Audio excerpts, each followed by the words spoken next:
Want to enable secure storage in the Messenger app on your Android phone? It keeps your messages safe with encryption, blocks unwanted access, and helps you back up and restore chats easily. In this video, I'll show you how to turn it on step by step.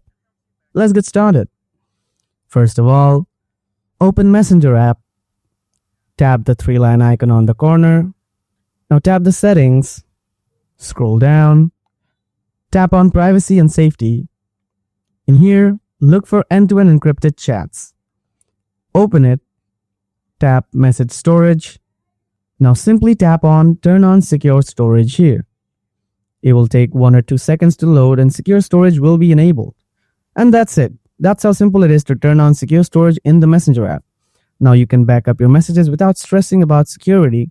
If this video helped you, don't forget to give it a like. And for more easy tips like this, make sure to subscribe.